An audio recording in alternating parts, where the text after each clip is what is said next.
Hello, Zoom. Praise the Lord. Okay. So sabi dito, some seed fell along the path. Ang problema doon, if it is along the path, it is exposed. Amen? Exposed sa mga, like for example, sabi dito, the birds of the air came and ate it up. Siguro grain yon dahil kinakain ng ibon. Amen? It's a grain of pwede nilang kainin. Sabi dito, they ate it up. The birds of the air came and ate it up. Some also fell on rocky places. Rocky places, meaning there's not much soil. Kaya, sabi dito, it sprung up, no? Sabi dito, where it did not have much soil, it sprung up quickly because the soil was shallow. Alala kong noong nagtanim ako noon di ba, sa Pilipinas, elementary na natututo tayong magtanim, no? Nagtanim ako ng butil ng beans noon. Hindi ko alam na bakit kaya ang tagal lumabas. Ang lalim pala ng ginawa ko. Kaya ang tagal lumabas yung ano. And sabi dito na this kind of soil is shallow, kaya agad-agad tumubo yung seed. Sabi dito, quickly, it sprung up quickly because the soil was shallow. But when the sun came up, the plants were scorched and they withered because they had no root. Kung nga naman, sa amin sa Sagada, I'm from Sagada by the way, sa Mountain Province, maraming turista sa amin ngayon. They love our place. And one of the characteristic of Sagada is marami kaming underground rivers and maraming caves and maraming rocky place na if you go there, may mga naiipon na tawag nun. In some spots, you can find their plants growing on top of the rocks. Pero hindi nagtatagal dahil hindi sila maka-penetrate ng roots kasi very shallow yung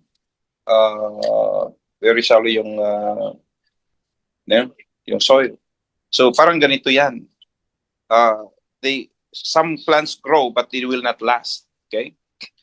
Verse 7, other seed fell among thorns which grew up and choked the plants. So they did not bear grain. Ito namang pangatlong klase dito is Jesus said, some seed fell along the thorns. Siguro aksidente dahil bakit kasi hindi nilinis, you know? So as the man is scattering, it's not intentional na doon siguro yung seed na yon, but it went there. Kaya lang nung tumubo yon, sabi dito, the plants were choked.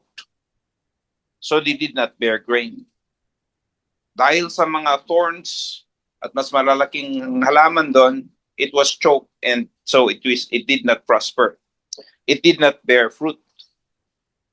And then verse 8, still other seed fell on good soil. It came up, grew and produced a crop, multiplying to 30, some to 60, some 100 times. Ibig sabihin, yung good soil na yon, talagang it bear fruit, some multiplying even to 30, 60, or even 100 times. Amen? Now, when Jesus is teaching, he uses parables. What are parables? Parables are earthly story that carries divine lesson. Amen? So that we can relate. Kasi nga, siguro pag nagkwento ang Panginoon at ang sinasabi niya mga bagay sa langit, it will be hard for us to relate. Amen? So he uses things that we can relate with. Ginagamit niya ang mga daily na buhay natin para ibigay niya yung heavenly or divine lessons na kailangan nating matutunan. And so this is why he speaks on parables. So para makarelate tayo sa kanya. Itong parable na ito ang isa sa mga parable na hindi na natin kailangang tawag nun, mahirapan na mag-explain nito.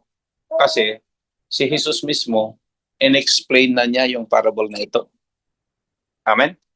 You will see it. Doon sa verse, punta natin doon sa verse, verse 10.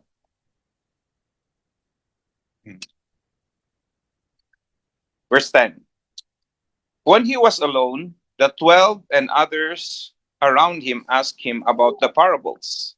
He told them, "The secret of the kingdom of God has been given to you, but to those on the outside, everything is said in parables, so that they may be ever seeing but never perceiving, ever hearing but never understanding. Otherwise, they might turn and be forgiven." And then in verse 13, then Jesus said to them, "Don't you understand this parable?" And then he explains. I mean, how then can you understand any parable? Verse 14, the farmer sows the word. Ito palang ibig sabihin nun. The farmer is the one who is sowing the word, and the word is the word of God. Amen? The seed actually is the word of God. And he says here, some people are like seed along the path where the word is sown. Ito palang mga klase ng lupa kung saan na natanim yung mga seed na yon represents people who hears. Amen? Sabi dito na some people are like seed along the path where the word is sown. As soon as they hear it, Satan comes and takes away the word that was sown in them. The birds of the air therefore represents Satan. The moment na napakinggan ng isang tao, for example, ang isang tao, nakinig siya ng word of God. But because of the hardness of the heart, and because I call this kind of hearer, he is indifferent hearer. Yung bang nakikinig lang pero wala siyang intention na talagang isa puso yung napapakinggan niya. Are you heard me? Ganyan ako noon nagsisimba ako noon pero wala akong intention na talagang matuto sa salita ng Panginoon. Yung bang para lang ma-fulfill mo yung religious obligation mo na pupunta ka sa simbahan. Pero wala kang intention na mag-aral ng salita ng Panginoon. Religious performance. Anybody who was like that na katulad ko noon? Mayroon ba sa atin dito ng gano'n noon? Yung bang, actually nga pag pupunta kami sa simbahan nandun kami sa labas Nagkukwentuhan sa mga kabarkada, gano'n. And then, pagkatapos ng simba, pumasok ka lang konti para sinabi naman pumasok ka, pero wala ka talagang intention na makinig. You know? So even if pag wala kang intention na makinig, kahit sumisigaw yung preacher, wala. Tawag nun, it's like yung seed is just falling, pero it's not really, there's no way it can be planted because ang tigas ng puso, ang tigas ng pathway, di ba?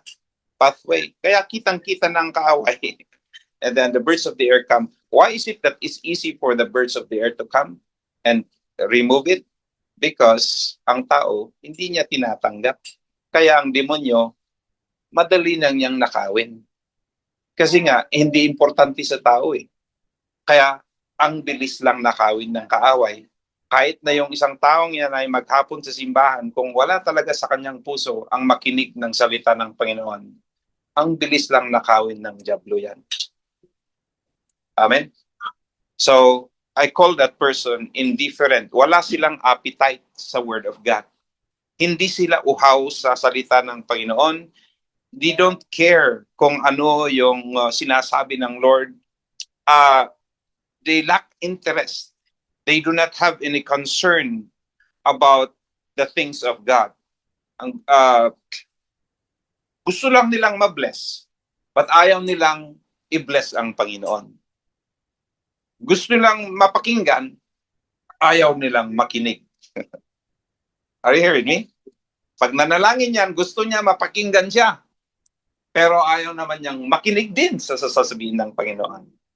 Maraming ganun ako noon. Actually, I came to believe when I was 20-year-old during the earthquake in Baguio.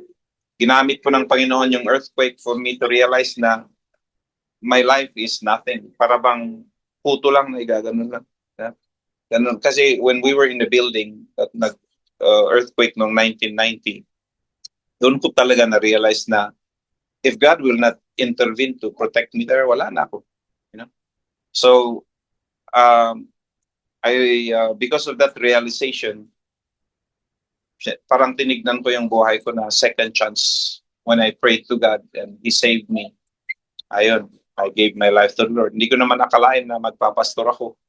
All I need the time was for God to give me assurance na pag mamatay ako, ay ligtas ako. Amen. I never thought I'll become a pastor because ganito po sa amin, nagba-Bible study sila. Ako naman na bahay namin yun, ayaw kong pumasok kung may Bible study. Ako yung nandyan lang sa labas, hinihintay kong matapos yung Bible study bago ako pumasok. I was like that.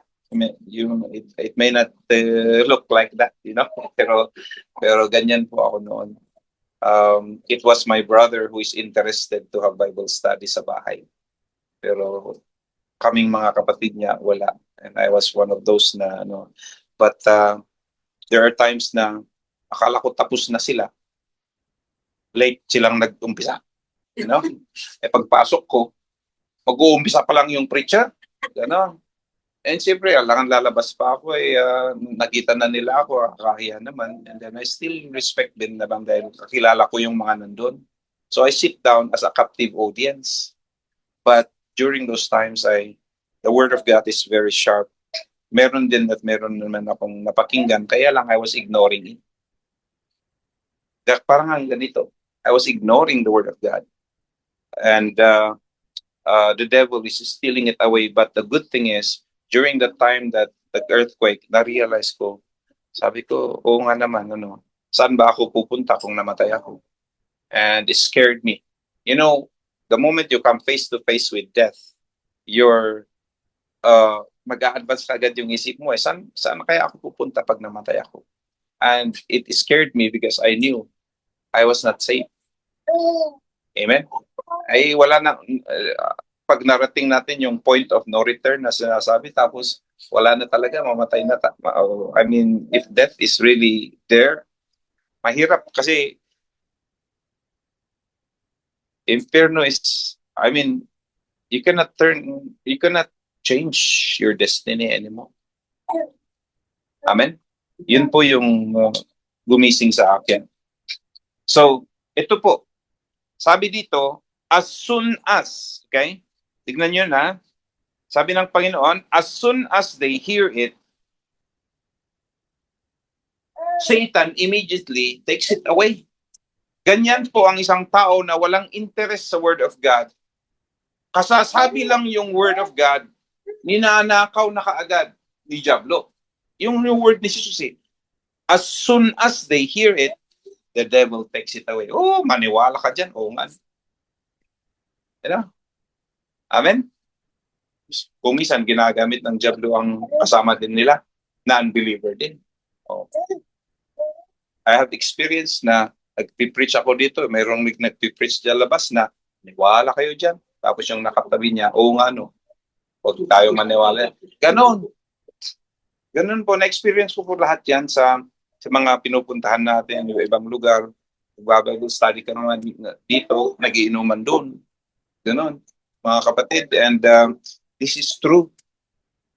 As soon as the word is being sown, the devil is taking it away to the people who do not care about God's word. That is true. Amen? Eh kung paano sila mananampalataya if they do not really receive the word of God? Kaya, in John chapter 10 verse 10, sabi doon, balikan natin to. John chapter 10 verse 10, sabi doon, the thief comes to steal, to kill, and destroy. Ayun. Kaya, walang personalan yan sa Diablo eh. Talagang trabaho lang to, sabi niya. Because yun nga ang trabaho niya. To steal, to kill, and destroy. So, if we have something that is so precious, and alam ng Diablo yan na precious ang Word of God, because it can change your life, he will do everything to steal it from you. Amen? Alam ni Diablo kung gaano ka-powerful ang Word of God. Babaguhin talaga ang buhay ng mga tao. Kaya ayaw niyang makinig ang tao. At pag may nakinig at nakikita niya hindi interesado, talagang nanakawin niya yan. If you do not secure anything that is precious, the devil will take it away. So, in Deuteronomy chapter 6 verse 6, ano dapat ang gawin natin when it comes to the Word of God? Doon sa Deuteronomy chapter 6 verse 6, sabi doon, sinong nakakita? Basahin niya.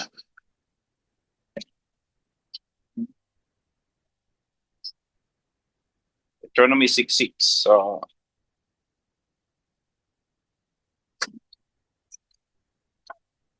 anong sabi doon? Makibasa. I gave you today are to be on your hearts. Amen. These commandments that I give you today are to be on your heart. Saan dapat ba ang salita ng Panginoon? Saan ba dapat maitago ang salita ng Panginoon? Sa puso ng tao. Amen. Wala pong ibang lugar na dapat maitanim o maitago ang salita ng Panginoon kundi sa puso ng tao. Yan po. Intention po ng Panginoon talaga that His words should be kept in the hearts of people. Otherwise, if you do not treasure the Word of God, talagang nanakawin yan sa'yo. Kung dito lang yan sa isip, mga kapatid, nanakawin ng kaaway. Eh, ang playground ng kaaway sa isip. Amen? Kaya kailangan sa puso maitago yan. Next, yung pangalawang klase ng tao na nakikinig. Okay? Ito kasi, yung ginabanggit ng Panginoon dito na 4 na klase na nakikinig ng salita ng Panginoon ay pwedeng at first ay tayo yung una. Amen? Pero pwede namang magbago yan. Katulad natin, amen? Noon, hindi tayo interesado. Pero pwedeng baguhin yan, depende sa puso ng tao kung willing siya. The second one is this. Sabi dito, in verse, verse 16, others, balik tayo sa Mark 4:16. Others, like seed sown on rocky places. They hear the word and at once receive it with joy. Ito naman. Ang kaibahan nito, nakinig. Tapos, ang saya-saya niya na nakinig. Diba? Sino sa atin dito masayang nakikinig ng Word of God? Amen. Masaya tayo, no?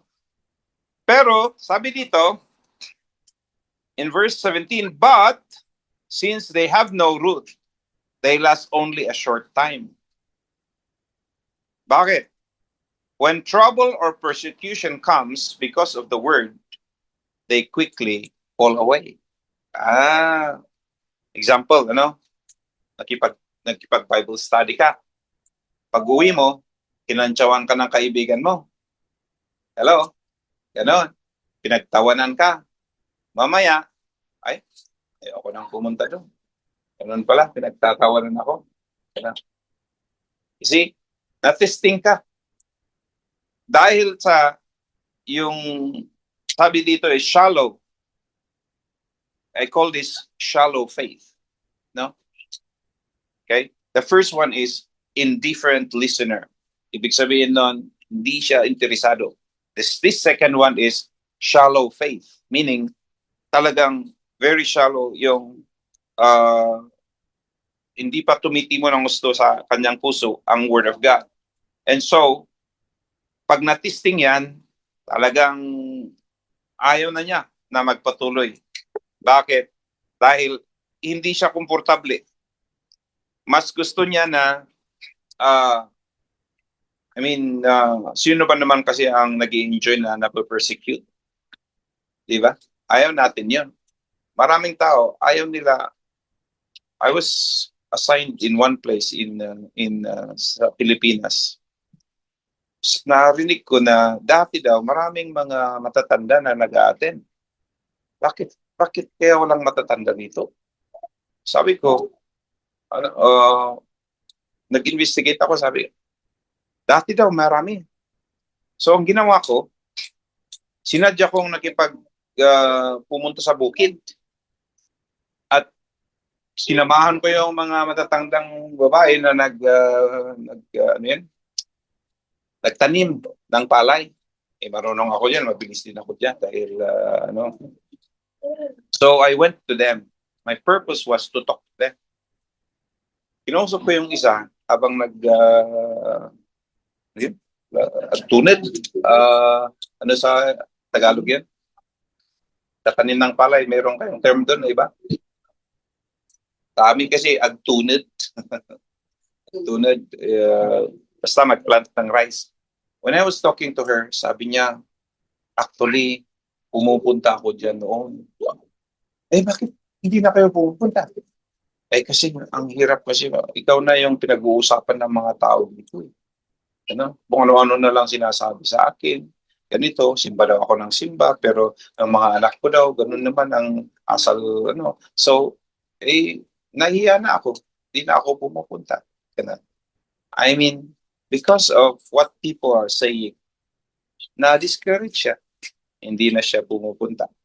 Ibig sabihin, shallow yung faith niya. Amen? Kahit ganun sana, magpatuloy siya para maging matatag, mas tumatag at mas maging malakas ang kanyang pananampalataya. Kaya nga sabi ko sa inyo, ito ay sitwasyon na pwede namang mabago ito Pero pag hindi natin challenge ang ating pananampalataya, magiging ganito pa rin tayo. Pag nakikinig lang tayo ng kantsaw dyan, nakantsawan tayo, hindi na tayo babalik dito. Amen? Makarinig lang tayo ng kung ano yung mga negative na sinasabi ng tao, ganito daw yan, ganito daw yan. At nag-focus ka na sa sinasabi ng tao, hindi sa sinasabi ng Panginoon, madali lang tayong i-sideline ng kaaway. Are you here with me? The devil will do everything to discourage you. I tell you that. Pero anong mas importante sa iyo? Yung kaluluwa mo o kaya yung sinasabi ng tao?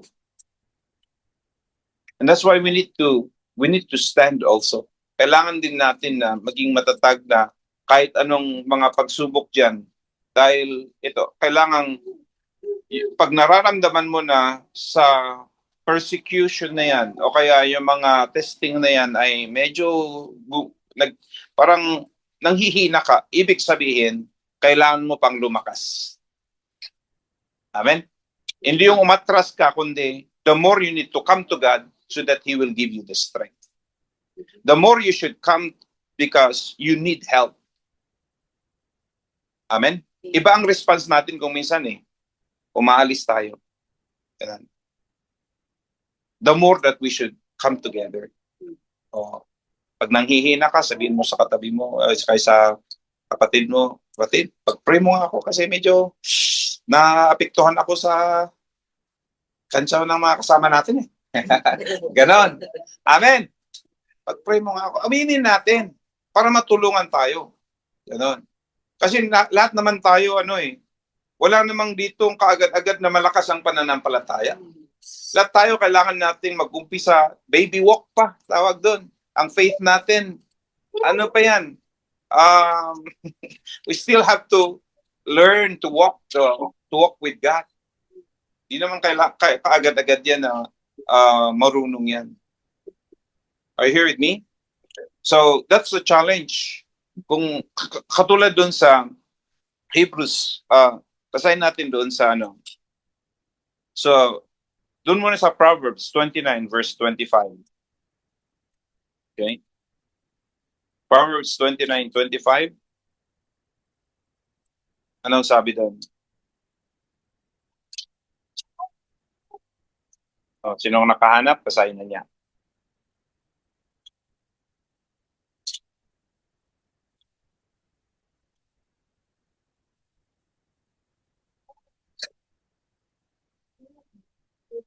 To be a snare, but whoever trusts in the Lord is kept safe. Amen. Fear of man is proved to be a snare. Ibig sabihin, hindi ka dapat matakot sa tao. Amen. But whoever trusts in the Lord is kept safe. Huwag tayong matakot sa tao dahil ano man ang ginagawa ng tao. Mga kapatid, man cannot save us, but only God can save us. Amen. So doon sa Matthew 16 verse 25. Matthew chapter 16 verse 25. Sabi doon, hallelujah. 16:25. Ang gandang pakinggan yung mga Biblia na nabubuklat. Amen. Praise God. 16 verse 25. Oh, Whoever wants to save their life will lose it. But whoever lost their life for me will find it. ayun. Whoever wants to save their life. Life is your social life. What else? Your economic life. Whoever wants to save their social life, ayaw mong mawala ang kaibigan mo, kaya wag ka na lang, as much as possible, kung ano yung gusto nila, sila ang masusunod. Ayaw mong mawala yung mga kaibigan mo na ayaw sa Bible study, kaya susikaw na lang ang susunod sa kanila. Hello? You don't want to lose your identity. You don't want to lose your honor. Kasi alam nyo, pag if you start to follow the Lord, parang ang tingin sa iyo mababa ka, you know? But Jesus said, if you want to save your life, you want to save your face, you want to save, you will lose it. Amen. But if you're willing to lose your life for me, Jesus said, pero kung dahil sa akin, you will lose your friends, you will lose your freedom, yung mga bagay na yan na ini-enjoy natin sa mundo, you will lose them. But you will find your life in Jesus. Anong gusto natin? You will keep those things na pansamantalang bagay and you lose our life, or you will find your life, eternal life in Christ Jesus. Amen. Yan po ang dito yan ang problema, dahil kung bakit shallow ang pananampalataya natin, we are willing to exchange the temporary things of this world for the eternal life that God is offering us. Amen. But if we are willing to lose those things, we will gain eternal life. Kaya, mga kapatid, it's a matter of choice. Anong gusto mong piliin? Ang offer ng Panginoon na eternal life or the approval of men? Gusto mo lang na ma-please yung tao, kaya yun. Sometimes even our families becomes a hindrance. Nag-attend ka na dyan, di mo ba alam na Catholic tayo? Mula noon pa, Catholic na tayo. Ganun na yung sa akin kasi Catholic kasi kami dati. And sometimes we have that notion na no, I was born Catholic, I will die as a Catholic. Pero this is not about religion. Amen? Kasi kahit naman religion mo, lahat ng religion, kung wala ka pa rin kaligtasan, walang silbi ang religion. Amen? Actually, what matters is, that's why we're not promoting our religion. We're not promoting even our church. We are promoting Jesus. Because only Jesus is the way, the truth, and the life. No one comes to the Father except through Him. Amen? So, kaya lang ito, it's either you will deny Jesus in order to save your life, or you deny your life, you deny your so many things in this world to receive Jesus, to follow Jesus. Mamili ka. Amen? Dahil si Jesus mismo, ni-reject ng mga tao. That's why they crucified Him. If they did that to Him, how much more to those who follow Him? Jesus said, kung ako nga ay pinersecute, kayo pa kaya nasusunod sa akin? Amen? Kaya, buhay na natin yan mga kapatid na kung tayo susunod sa Panginoon, expectation na natin yan na kakantsawan tayo, they will not like us, killjoy tayo, gano'n. Amen? Yan bang hindi na tayo, alam niyo nung una na, nung sumunod sa ako sa Panginoon, dati po marami akong barkada sa classmates. Classmates. No? Minsan nadaanan ko sila. Talaga namang nakita ko kasi doon sila nagiinuman.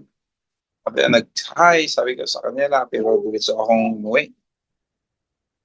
Yung isa pala, nasaktan. Gusto niyang ihabol yung bote para ipukpok sa ulo ko. Ganun, it came to a point like that. Galit nila sa akin. Pero I stood and yung taong yun, naging pastor din. Amen. At one day, he confessed to me, alam mo ba, nung ikaw yung nauna na nanampalataya, talagang galit na galit ako sa iyo. Dahil tinalikuran mo kami. Ganun. But actually, hindi naman ganun. Kailangang tingin niya, siyempre, nakainom na sila eh. Amen? So, there are things like that. Sa pamilya, sa barkada, kahit saan, pwede tayong matisting. Amen? But what will you preserve? Your friends, your family, or whoever? And you deny Jesus? What will you... Katulad po yung mga maraming Muslim na nananampalataya sa Panginoon. Many of them are endangering their life the moment they believe in Jesus. But because they know, they have come to know the truth, they would rather have Jesus and be willing to die. Amen? Kaya sabi sa Revelations chapter 10, sa Revelations chapter 2 verse 10. Revelations 2:10, sabi doon, sinong magbasa? Revelations chapter 2 verse 10.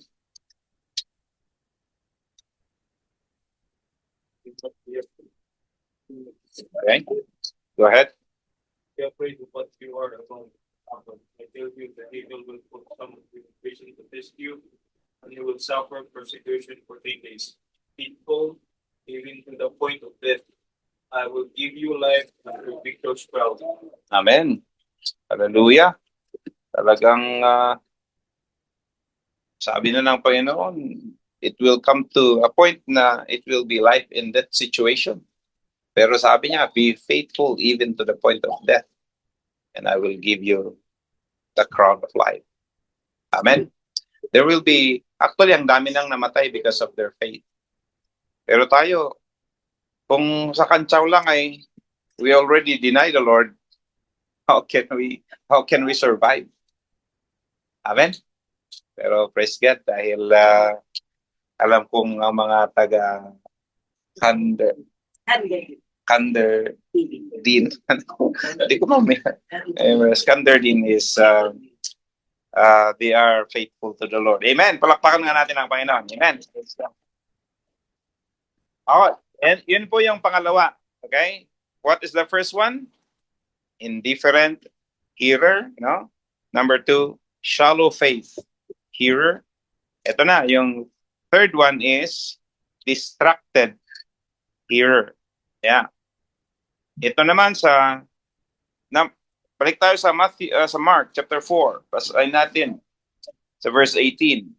Ito na yung pangatlo na klase ng nakikinig. Still others, like seed sown among thorns, hear the word, But the worries of life, the deceitfulness of wealth, and the desires for other things come in and choke the word, making it unfruitful. Ito naman, yung Kristiyano, gusto niyang sumunod sa Panginoon, kaya lang, sabi dito, worries of life.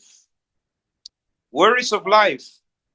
Inuuna niya yung mga bagay na, ay, paano ako makakabayad sa utang ko kung pupunta lagi ako sa church? Gano'n. Hello? Paano ko masusustentuhan ang pamilya ko kung di ako mag-overtime? Hello? At pati linggo, nagtatrabaho na. I mean, those are all challenges that we need to face in our following the Lord. Pero ito pong challenge sa atin. Because Jesus said, seek ye first the kingdom of God, and all these things will be added to you as well. Ano yung all these things? Yung mga pangailangan natin. Are you here with me?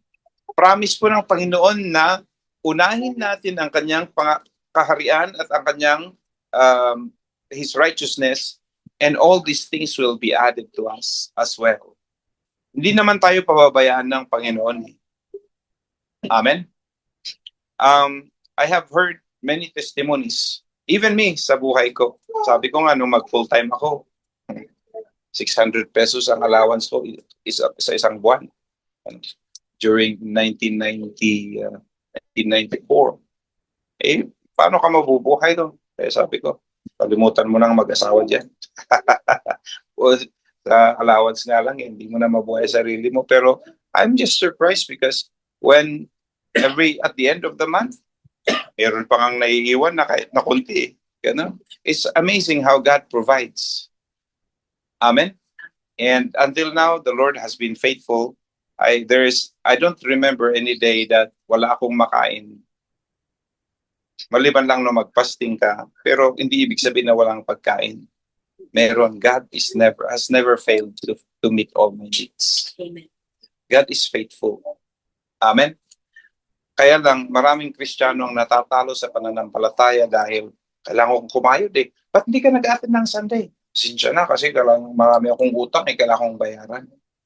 Tapos it becomes a way of life. Hindi na nag-church hanggang sa mawala na. Why?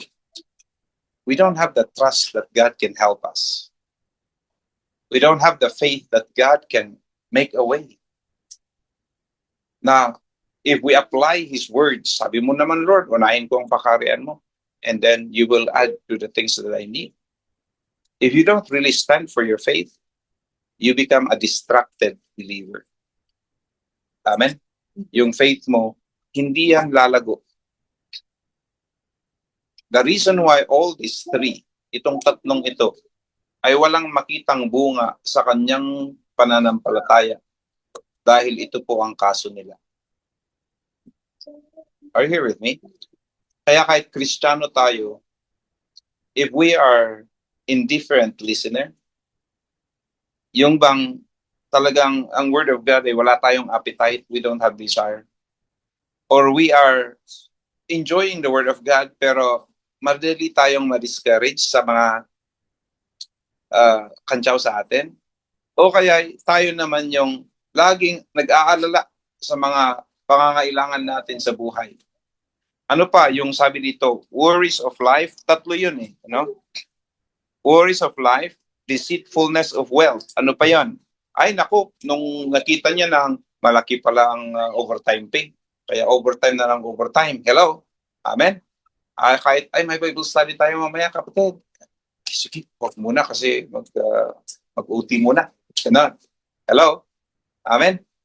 I'm not saying na bawal yung mag-overtime. I'm saying na talagang halos ganun na, sagad na talaga na wala na siyang oras para sa Panginoon. Are you here with me? Dahil, at the end of payday, at the end of the day, marami siyang matatanggap. Ay, sarap pala ng ganito. Pero magkano ba ang tax niyo dito, by the way? Habang pataas, tumataas rin yun. Kaya nga, di ba? Kaya mga kapatid natin sa ilang taon na rin sa Canada, alam nyo, nagsawa na rin sa ka-overtime dahil sabi nila, pumupunta rin naman sa tax ko yan. Ganon. Kaya sa tagal nila doon na, they learned their lesson na at the end of the day, parehas din naman. Hindi naman ako lumamang sa mga hindi sa kasama kong hindi nag-overtime naman eh. Parehas lang naman after many years, parehas din kami. Hello? Ano ba ang lamang ko sa kanila? Pagod lang ako. Ganun. Amen? Oh, ano bang lamang nyo ngayon? Kung sa 3 taon na nag-overtime kayo, lumamang ba kayo sa mga iba? Ganun. Ha? Haggard. Pero ang ano dito, mga kapatid, alam nyo ang nasasacrifice? Nasasacrifice yung relationship natin sa Panginoon. And Amen. Kaya hindi lumalago yung Christian life natin, hindi nagbubunga. What else? Deceitfulness of wealth and desires for other things. Yung desire for other things na gusto mo ito, gusto mo yon, marami nating gustong makuha. Amen. Dati nung yung mga kapatid natin nasa Canada, this is not just in Canada, everywhere. Dati nakatutok lang siya sa isang trabaho dahil hindi pa siya PR. Nung na-PR siya, 2 ng trabaho niya. Hello? And then mamaya 3 na. Kaya doon sa amin, uso yan eh. Hindi ka raw Pilipino kung isa lang ang trabaho mo. 3 kasi ang trabaho. Oo. To the point na, bakit ganun? Eh kasi, bumili ng bahay. Bumili pa ng kotse. Bumili pa ng kung ano yung ano. Siyempre, bills lahat ang dagdatingan. Amen? Ako, kulang lang pagbayad. Kailangan mag-part-time. Kailangan isang trabaho pa. Why? Because sabay-sabay eh. We want so many things. Amen? Eh, yung gusto niya, yung okay pa yung kotse niya eh. Pinalitan ng mas bago. Siyempre, tataas yung insurance. Tataas pa uli yung monthly payment niya. Siyempre, by force, you have to find another job to be able to pay all your bills. Nasa ano yan eh, lifestyle yan eh. Amen? Pero if you are contented, mag-relax ka lang, okay. Alam mo yun, content ka sa ano, at the end of the year, buhay ka pa rin naman. Hello. Amen? I mean, you just enjoy your life. Because most of the time, yung mga kinukuha din natin, after 1 year, sige, kunin mo na yan. Hindi ko naman kailangan yan eh. Hello? Amen? Pinapamigay mo na rin yung mga bagay na as if you cannot live without them. Di ba? Oh. Amen? Minsan, yung dami namin dating damit. Yun din namang paborito mo, ang lagi mong sinusuot. Hello?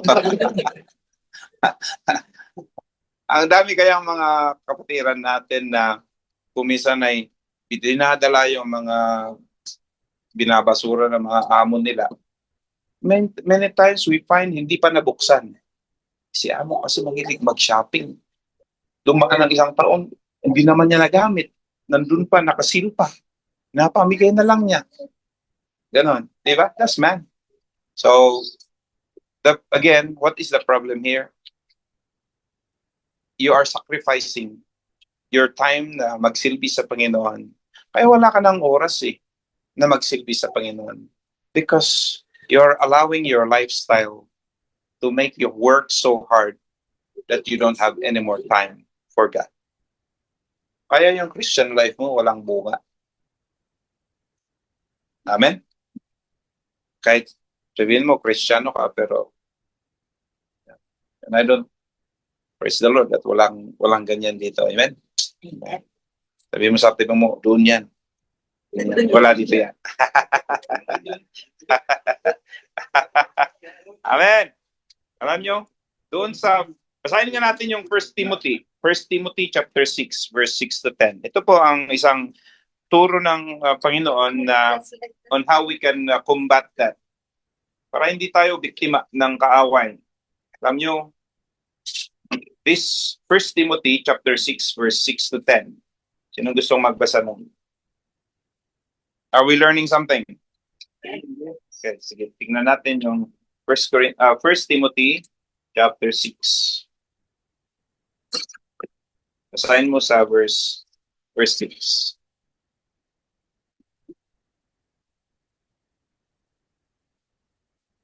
But that we not be content is great gain.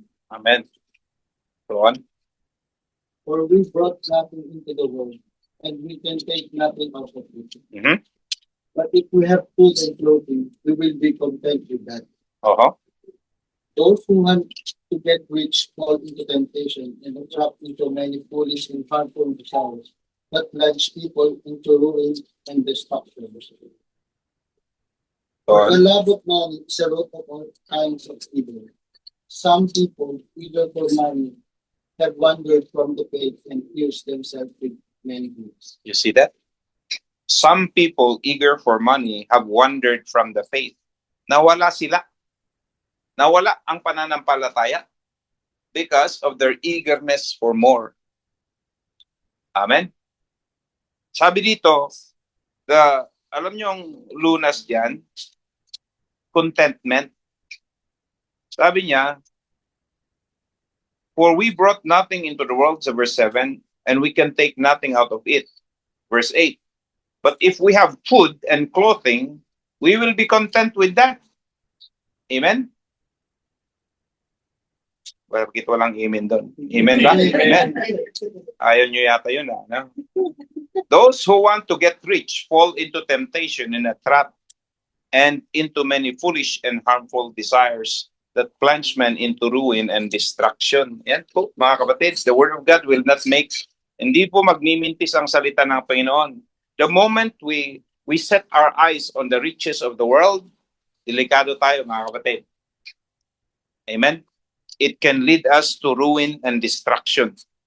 Kaya, hindi naman masama ang yumaman, pero kung yan na ang inaatupag mo sa buhay, sabi dito, it can lead you away from the faith. And, sabi pa doon, pierce themselves with many griefs. Kaya, praise God. Now, sa last one, yung pang-apat, ano yung first? Indifferent hearer, listener. Number 2, shallow faith, listener. Number 3, distracted listener. And then number 4 is ito na, fruitful listener. Okay? Fruitful Christian. Sa verse 20, basahin ulit natin yung Mark chapter 4, verse 20. Yung last na natin to. Mark 4:20, sabi doon, sinong nakakita? Pakibasa.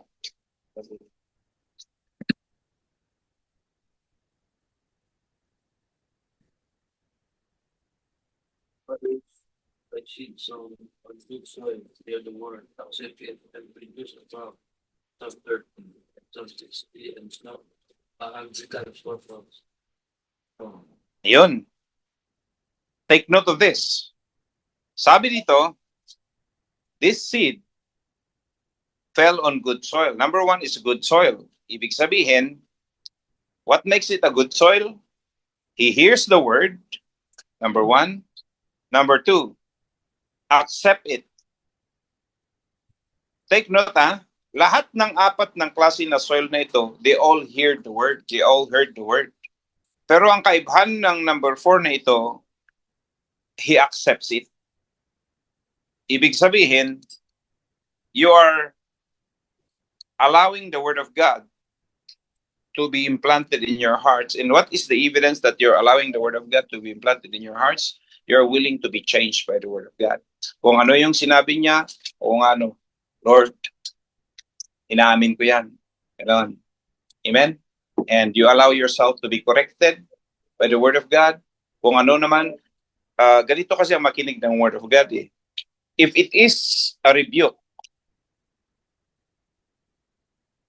obey it. I mean, to call this, allow it to change you. If it is a command, obey it. If it is an instruction, follow it. Amen? If it is an encouragement, embrace it. Amen? If it is a correction, be willing to change. Ganyan po. Hindi yung nakikinig ka lang. Kasi sa isip lang napupunta kung minsan eh. Pero pag sa puso, mayroon kang response.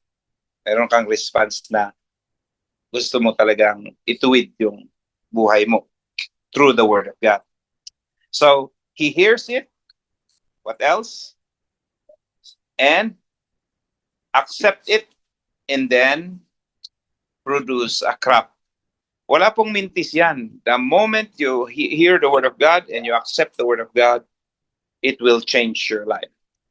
Magbubunga yan. Why? Because the moment you hear an instruction, you follow. The moment you hear a command, you obey. Amen? The moment you hear a encouragement, you receive it gladly. Ganon.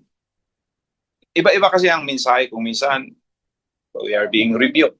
Amen? Kung minsan, ang mensahe, you are being encouraged. Ganon.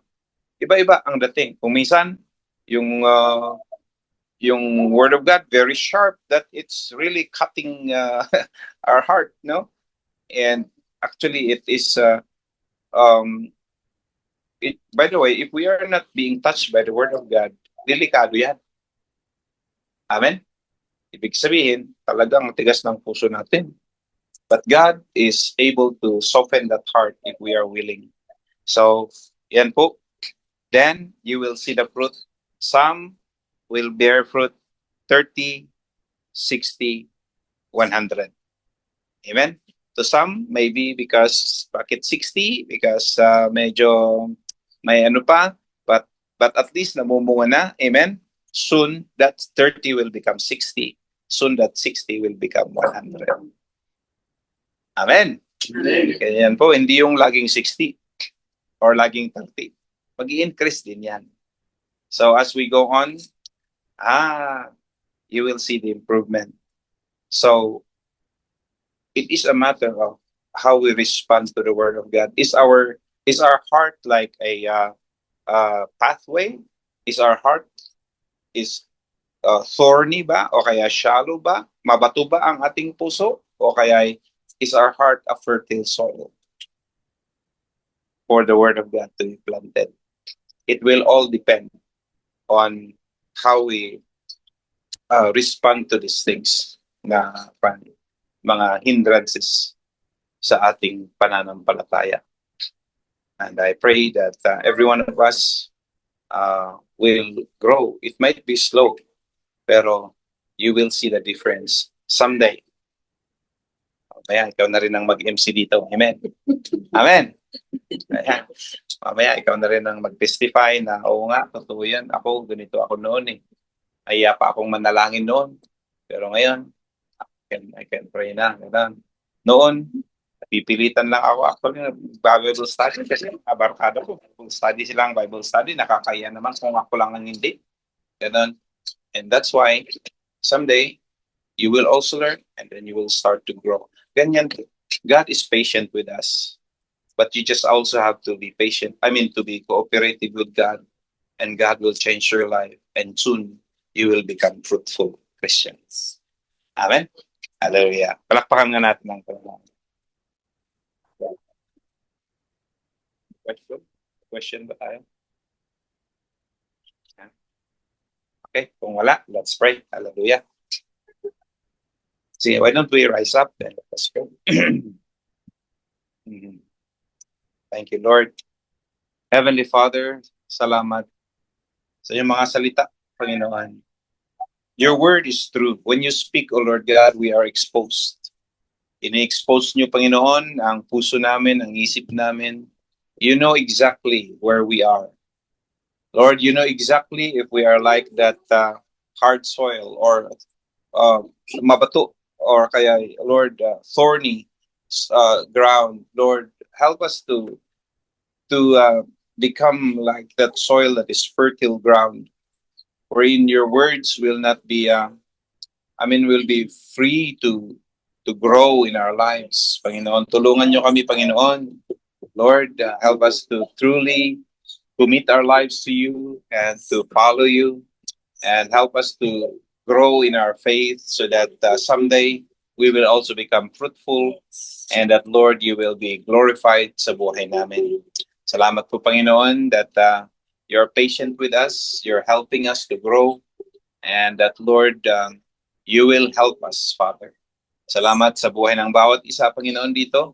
I pray and claim the growth of everyone, O Lord. I pray and claim, O Lord God, na lahat po maging mabungang Kristiyano, Panginoon. In the name of Jesus, I'm declaring that already. Dahil marami po pang mga kababayan dito, there are many more souls that needs also to be ushered. At gagamitin po ninyo, Panginoon, ang bawat isa sa amin to bring them in at sila po maging bunga namin, Panginoon. At Lord, ikaw po ang mapupurihan sa lahat. Salamat po, Lord, sa patience, your patience to us, Father, and your goodness and mercy and grace to us, that you're not giving up on us because you love us, Lord. So help us also to love you by allowing you to change us through your words. And we thank you, Holy Spirit, for your working even now sa buhay namin. Thank you, Lord. In Jesus' name. Amen. Praise God. Amen.